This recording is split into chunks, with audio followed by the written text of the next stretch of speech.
Hello, everyone. This is Dave Dini. 1 second. No, I'm still talking. I don't care about that picture. Okay. That picture. This is Dave Dini, even though you're looking at a phone.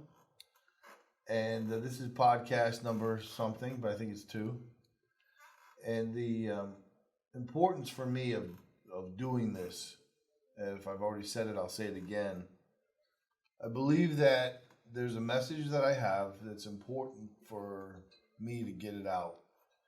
I'm writing in the process of writing a book, and there's topics that come up every single day that I help my family with, I help my team with at work, and I know there's somebody out there that might need a little encouragement or a wake-up call or a reminder, so it's my opportunity to get a message out. Now I'm sitting here and I have Dom to my left and Ivan here on the camera. And I'm not sure where to look, so this is new for me. So I'm going to look in the camera once in a while, but if I'm looking over here to my left, it's because I'm looking at Dom. Ivan, you got a picture for Dom? There he is. Ivan, you want to put your face in there so people know who Ivan is? Let's see if this works. Oh, nice. Hey, guys. There's Nice, Ivan. Nice. So, obviously, the big topic that's happening right now in our world is the panic of the pandemic, coronavirus, COVID-19, and I don't know anything about it. I don't know anything like anybody else knows. I looked up last night. I reviewed a little bit that I could find on China, how long it lasted. It said the first case was identified in November, and then there was a concentration of cases from that same, I don't know if it was a province or a city, Hubei or something like that, where Wuhan. Wuhan is the subset of HU and something city. Okay. So in that, the end of December, around the 29th, there was a handful or something, and that was like the first where they really stamped it and said, okay, we've got a problem. And then started the melee and all the people, and over just the last few days, they've had none. Mm-hmm. Which is, if it could continue, I don't know what the number was, but they said as long as there's no more instances? No more instances in the next X amount of days, and I forget what they said it was, maybe 90, then they could say that the pandemic is cleared. Because there could be a second wave. And they're talking about a second wave because there's no government that could sustain supporting all its people the way we're doing it now, which is social distancing and hiding, and then supporting your people. So anyway, there's a fear. No one knows. The unknown is the worst enemy that there is, in my opinion, because the unknown leaves you with this feeling like you're not really doing anything to fight the fight. And then that reminded me about goals. And it reminded me about when you're learning something for the first time or you're trying to make your life happen. Man, life's tough. And as a guy 56 years old, I had no idea what I wanted to do, how I was going to make it. And there have been chapters of my life which I'm going to go over from time to time. Ivan, you mentioned going back through hardships and things like that, I can do that little by little, and I will. But I think for right now, speaking to younger people,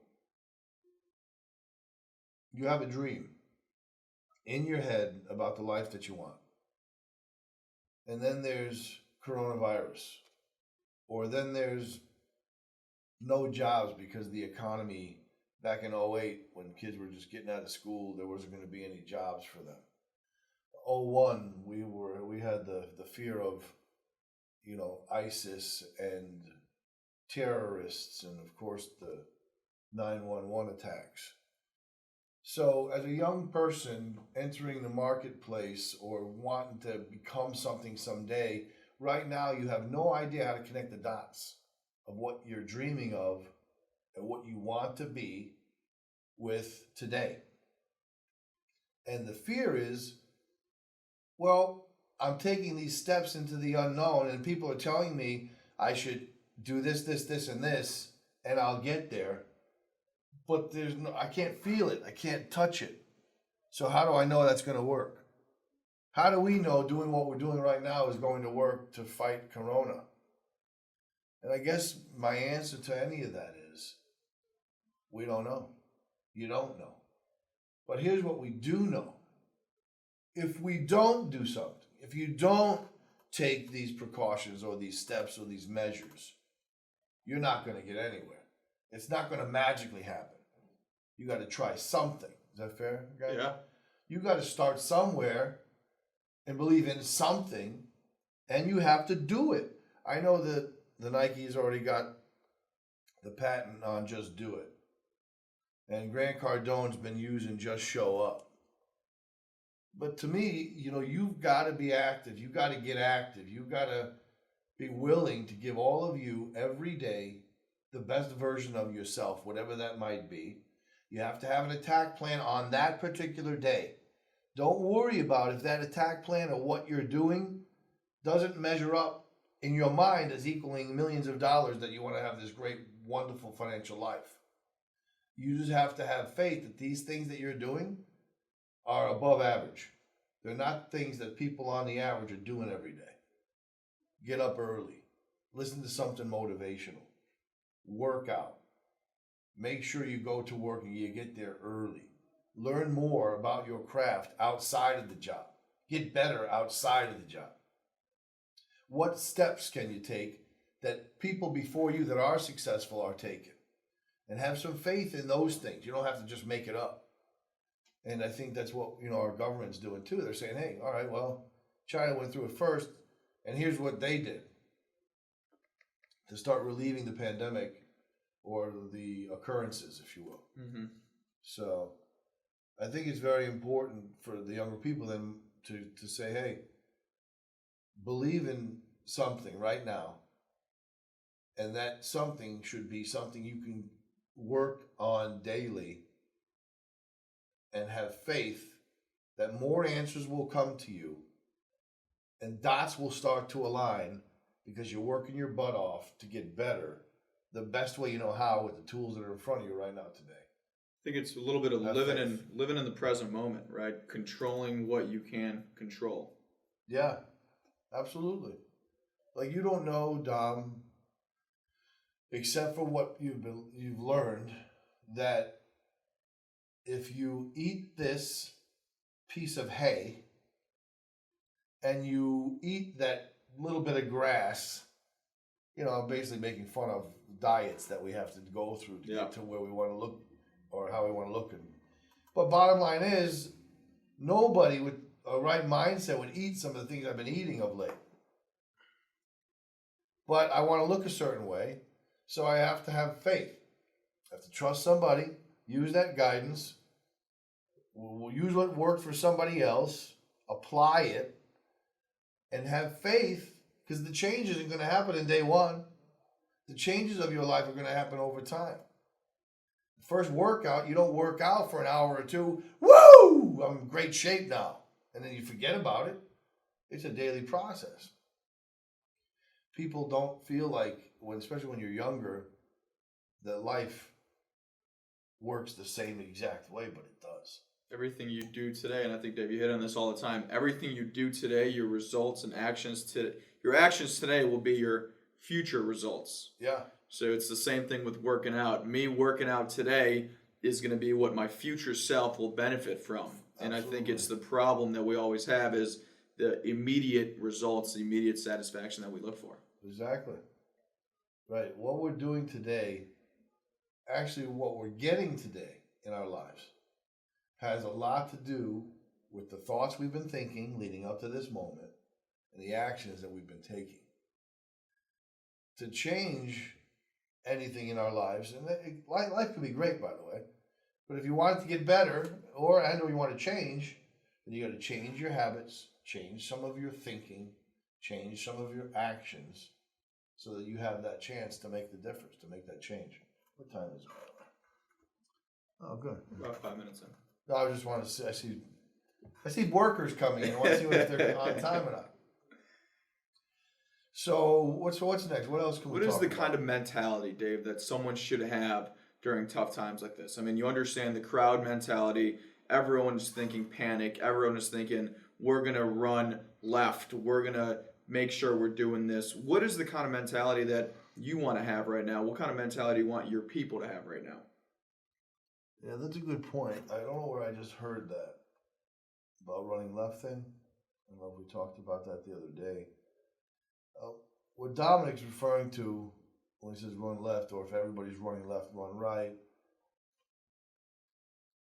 I've been that kind of person in my life. It was from one of our meetings, Dom. I don't know if you meant to or if you referenced that.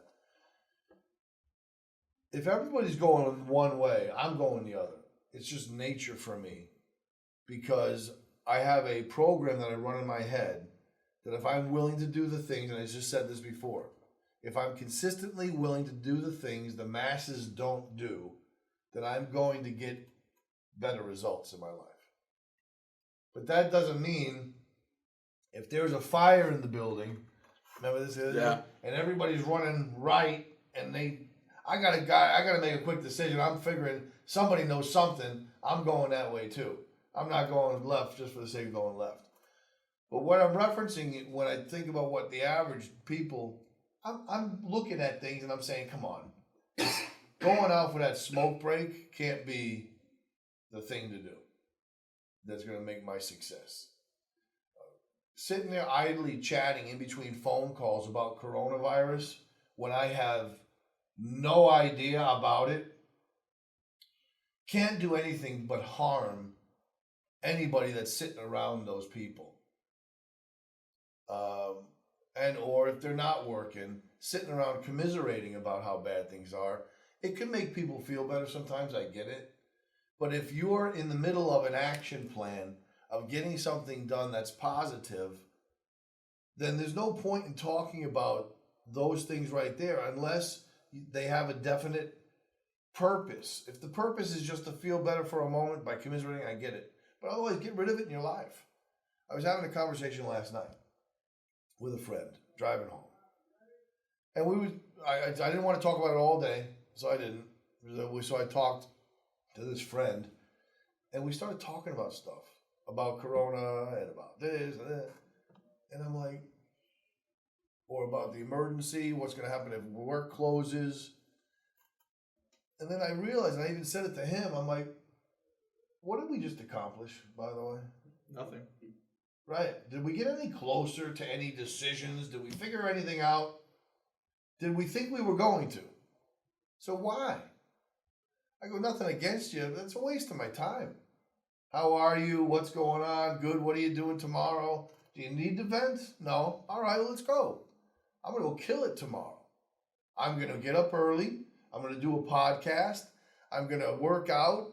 I'm going to do all the things that I think are necessary to be the best version of me because of where I want to be at some point in the future. I'm constantly going. I love to be present, and I think it's very important to be grateful for where you are and for what's going on. But the future, man, it excites me. It makes me want to really get crazy pumped up because I'm always going for more. So you're chasing the future Dave Dini. Yeah. It's not where you are right now, but it's where you know you're going. Right. I'm grateful to be here 100%.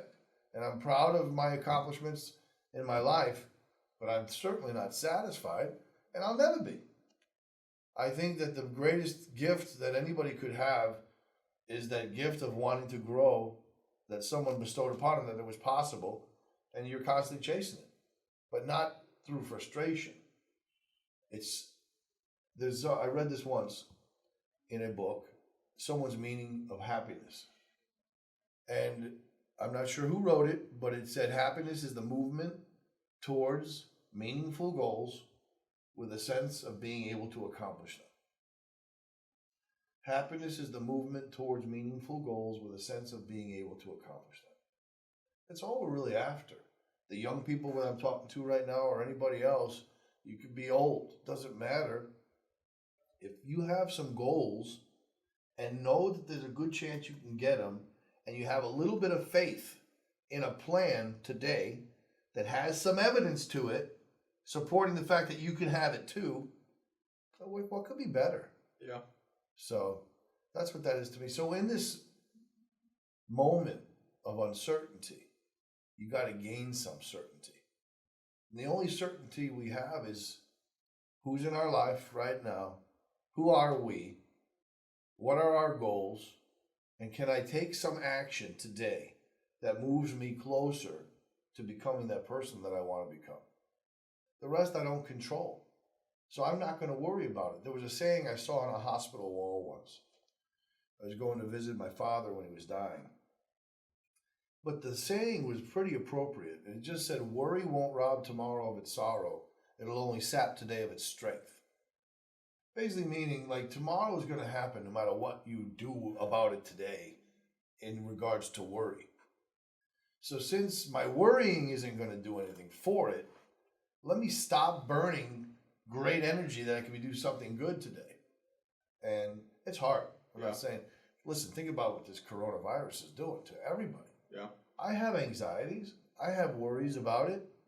I got to shut them down. I don't control those things. Right. And it's not easy. But there are techniques and there are functions, processes, systems, techniques that I've been using my whole life that have helped me get present and have faith in the actions that I'm taking. And I will tell you, even with major pandemics, 80-90% of what we tend to worry about never comes to pass. So you just wasted a lot of energy. Yeah. And even if it comes to pass, it's not going to make it any better or worse that you worried about it. Let's talk, Dave, a little bit. Here we are in the doing our interview trail, but it's better. Yeah, You know? I figured. Well, let's talk a little bit about the power of the telephone, right? I mean, I know you've been selling via telephone forever now, right? For longer than I've probably been alive, for longer than I have been alive. Yeah. What is the power of the telephone? I know out there today specifically, we hear it all the time. Hey, calling is dead. No one picks up their phones. It's all about email marketing or texting or digital this, social that. And I know our strength here at Paramount and at Dave Dini is utilizing the telephone. What is the power of the telephone, especially during times like this? You know, communication is key, right? For all human beings. What I say, regardless of what I want, what my intent is, what you're interpreting by what I say is what I really said.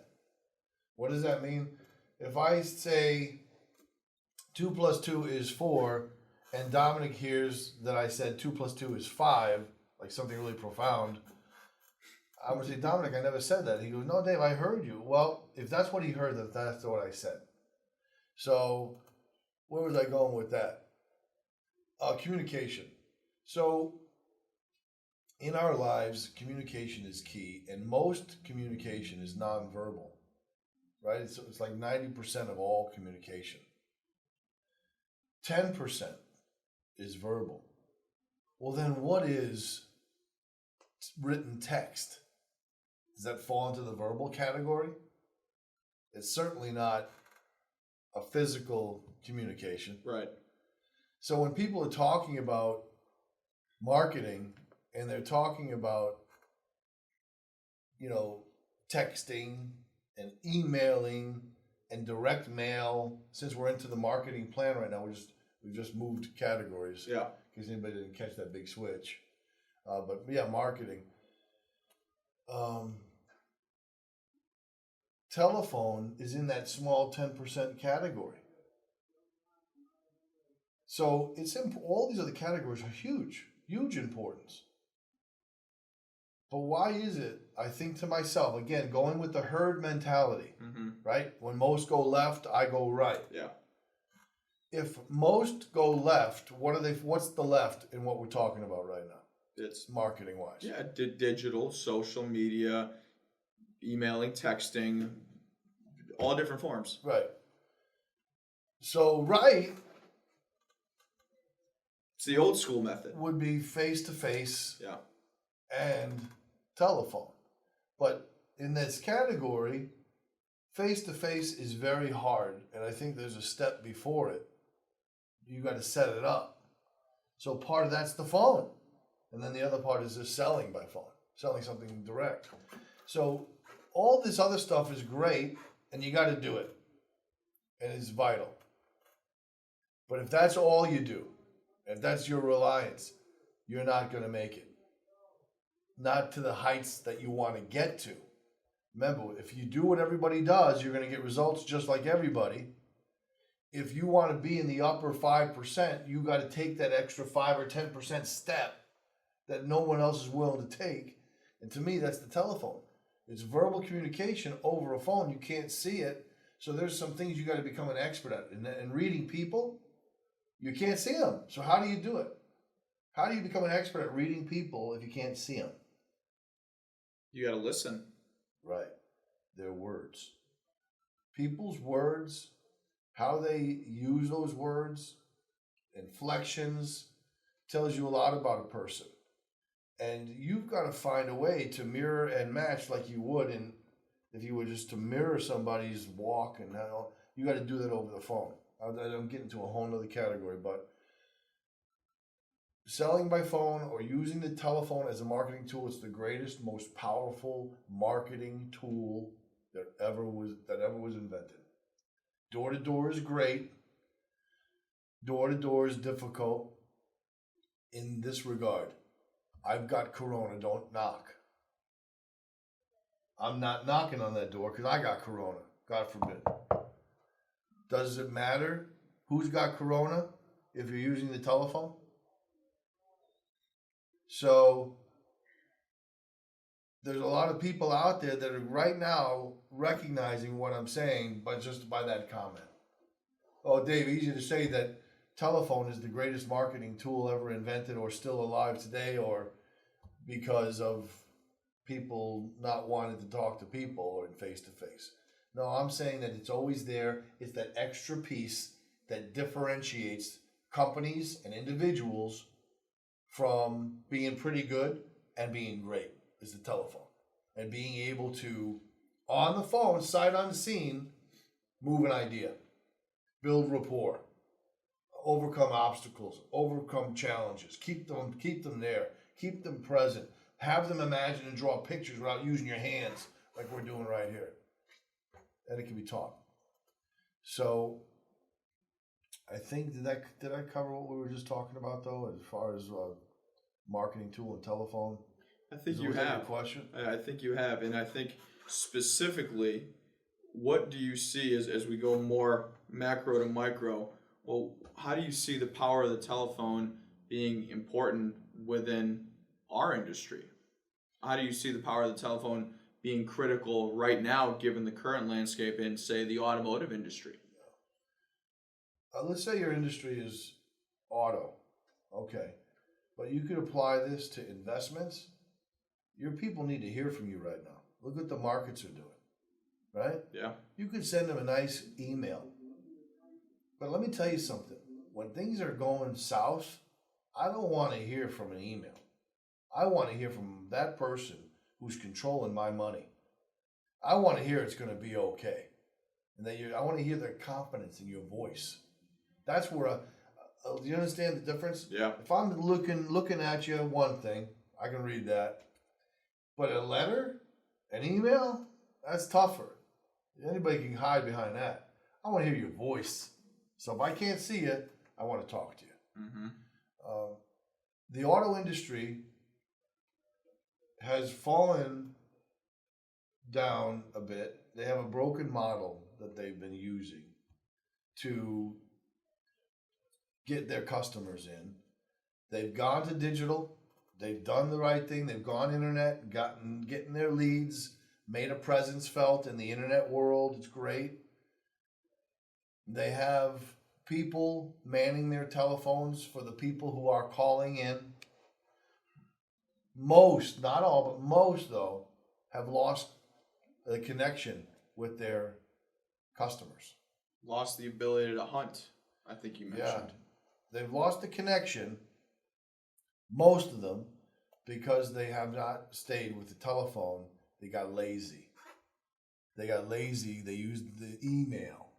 They used the text. this the weakest form of communication, but at least it's better than nothing. So use it. But what's happened is in the auto industry, most of the salespeople are used to being fed. They just sit there like mama bird, not mama, I'm sorry, like baby bird, just born, waiting for mama bird to bring a worm so they could eat. Oh, I'm a salesman. I'm a car salesman. What do? I just sit there and smoke cigarettes and I go on Facebook waiting for customers to come in. Well, what happens if people are afraid to come in because of Corona? I don't know. I got to get into a new line of work. No, you don't. This tool right here called the telephone was invented in part to fight Corona. Really? Yeah, just for that. Get on the phone. You know what I mean? Yeah. So, I mean, a lot of people are waiting, man. Look, our phones are still ringing. We're the BDC for dealerships. People are still shopping, but you can increase your traffic naturally to circumvent some of the craziness and fear by talking to your customer. Yeah, we just got another one. Bells are ringing. That wasn't another Corona stamped out. It was an appointment that was just set. What are some final thoughts, Dave, you want to leave our audience with, our listeners with? How do you go through these tough times? I know you've been there before. I know you've lived through the 70s, the 80s, the 90s, the 2000s, the 2010s, and now we have what's going on right now. What has been that thing that's helped you fight through some of the tough times, a mentality, a thought, a tactic, and how should our That's audience a good question, Dom. get through it now? If this would help somebody else, it's probably going to just pull everything I just talked about together into one snippet. And here's the snippet. How?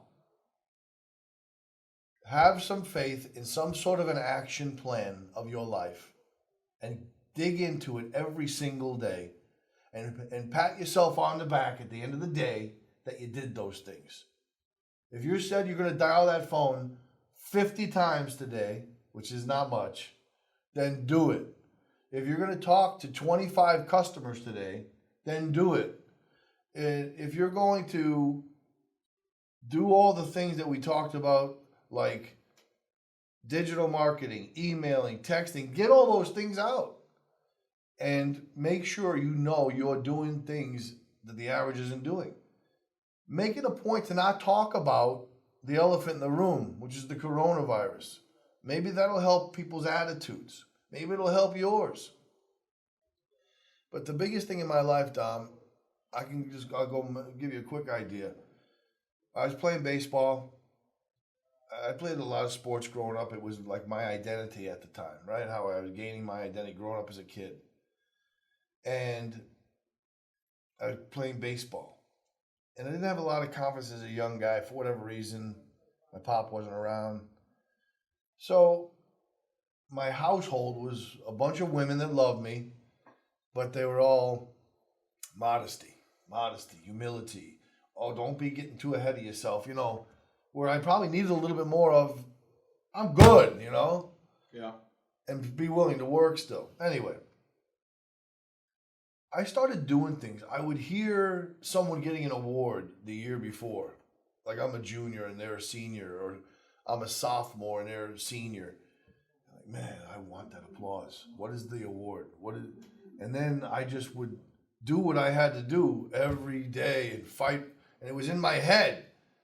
I'm not saying I always got the award, but I got a lot of those by doing that. In college, I'm playing baseball, and I'm a sophomore, and there's a lot of guys older, and I had just transferred from another college where I was playing. Well, I wasn't. I was redshirted. But I'm like, how am I going to play here? And then I remember watching this one guy who was everything. The guy was amazing. His name was Harry Caruso. In case Harry's on LinkedIn or anything. And Harry could hit, man. And I'm like, man, I'm good, but I want to be great. So I watched what Harry did. I broke that swing down. And we had hitting instructors and things like that, but not to that level. That's another story. Anyway, so I watched him, and I would start repeating it. And then I decided, if I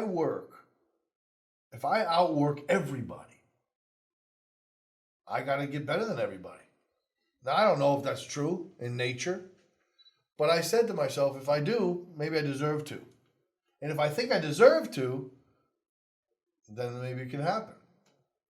So after baseball practice, there was extra hitting, and I made a determination I would stay 1/2 hour later than the latest person would stay. Remember me telling you this at all? Yeah.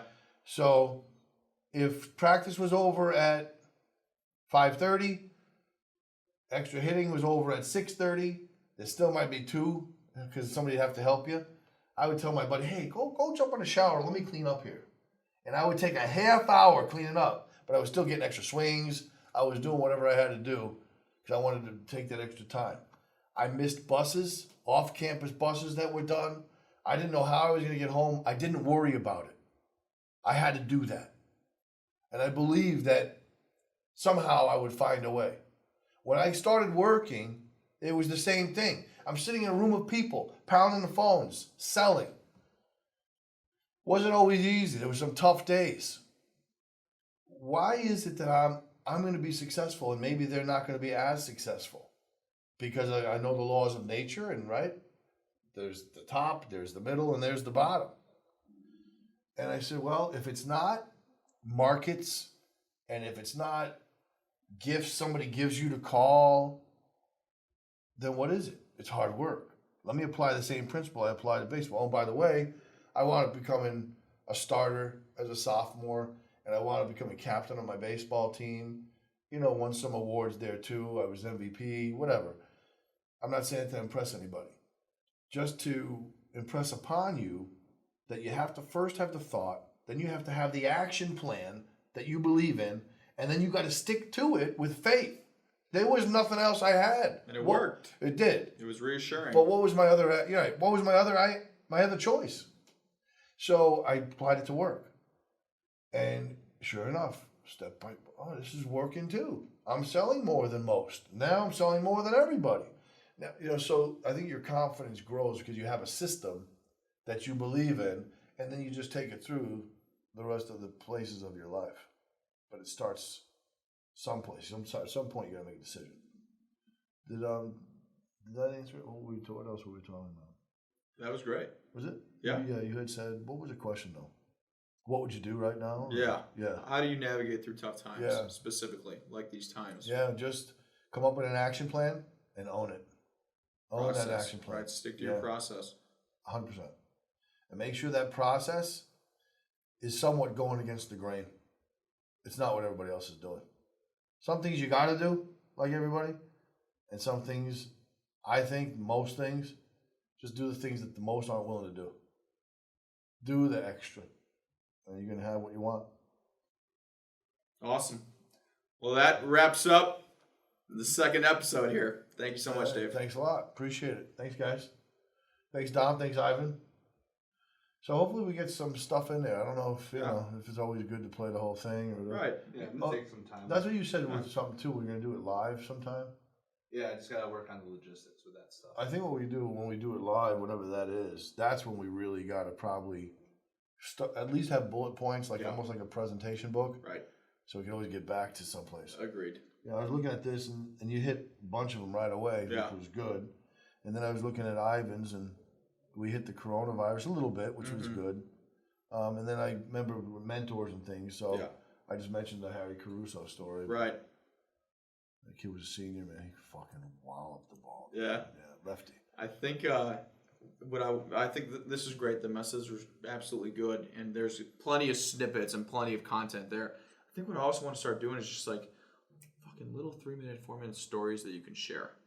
For example, when you started telling the baseball story, I thought of the story you told me when you were running around the track and you're in your suit on with your... Oh, yeah, it wasn't even a track, yeah. You know, like just telling that story. Let's do a couple of them right now. Want to do a couple stories real quick? Let's do it. All right. Don, do you want me to ready? pause this? Let me just think of something real quick. Record more too, though. Yeah. Okay. Hold Do on. me a favor. Yeah.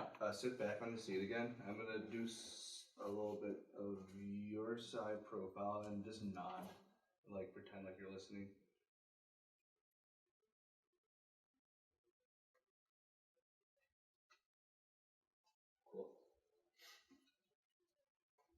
Let me just go to the bathroom.